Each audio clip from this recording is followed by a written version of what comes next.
I'm saying this artist's name correctly is going to be the most difficult part of this, but I believe it's Joan Miro. This is him. He was a painter from Catalan.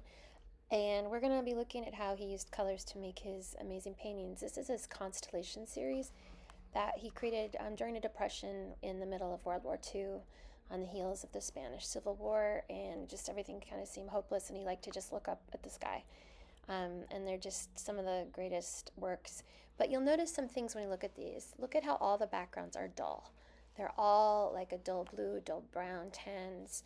Um, and then that allows the bold colors that we're going to look at, the reds, greens, and the yellows, and blues, to not be obnoxious. They are tempered.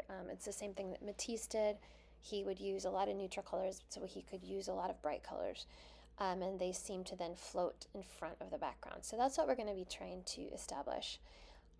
So we will also be doing this. We'll be creating backgrounds that are almost transparent. There's, very thin washes full of different colors that are neutral that will allow us to use the black and white and red and primary colors and greens and everything in the way he did, where if it was all those bold colors, it would just be almost unbearable to look at. And there are artists that do it, and they do it really well.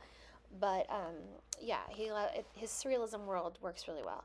So let's look at what colors he uses. This is actually his palettes. So there's red, black, white, yellow, and orange, and a lot of blue. He uses a lot of blue and a lot of green. You can see the colors here. This is a tapestry that actually was lost in the World Trade Center. And that was there, and you can see the colors, and I think it's so beautiful. Lots of blues. This is kind of uncommon actually for a lot of his work, but yeah, the type of work we're going to do is based on the constellation, where we're going to have the dull background with yellow, red, blue, a lot of black, a lot of white, and then it becomes more a matter of the composition.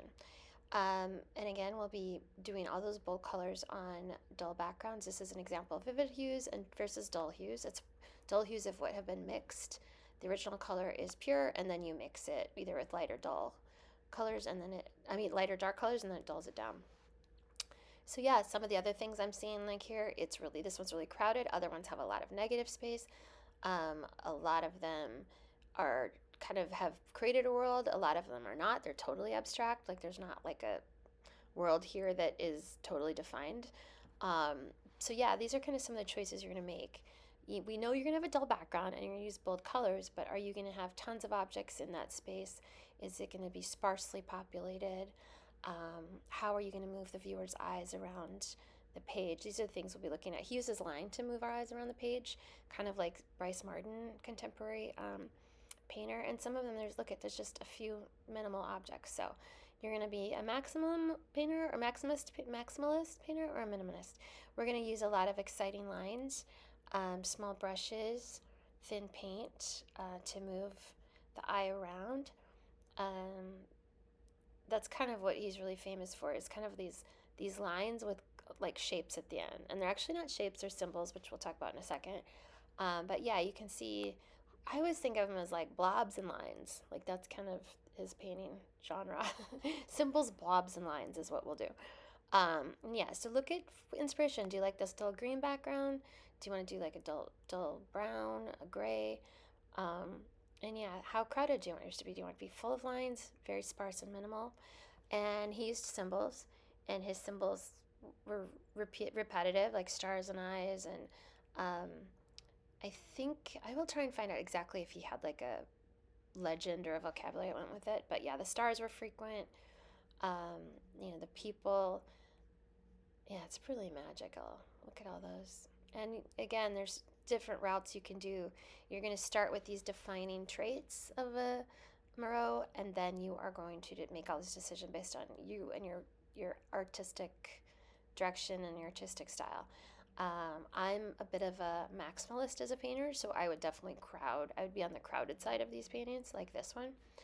But maybe you are more of a minimalist and you want to just try and make the smartest choices and do something really simple. So, yeah, lots of eyes. I had not really noticed how much green he used until I Googled what colors he used, and now I see a lot of green. I always thought of him as just red, white, and blue. And he also does a lot of drips. So I'm going to have what's called pourable acrylic, and that just is an acrylic, obviously, like it sounds, that is made to be kind of dripped. And we're going to make drips if you choose to do that. I'll have that for you. Again, what a perfect painting. I mean, it's really hard to make a simple, perfect painting. I think any simplified art is the hardest, and this is a good example of it. And yeah, I love this one. So these, we could do drips and lines and a few bold colors. Again, I send these videos and share inspiration so that you can get inspired. So yeah, the first thing we're gonna do a dull, thinner black background. We're gonna do black lines first, and then we're gonna fill it in with the bold colors. Okay, see you tomorrow. Bye.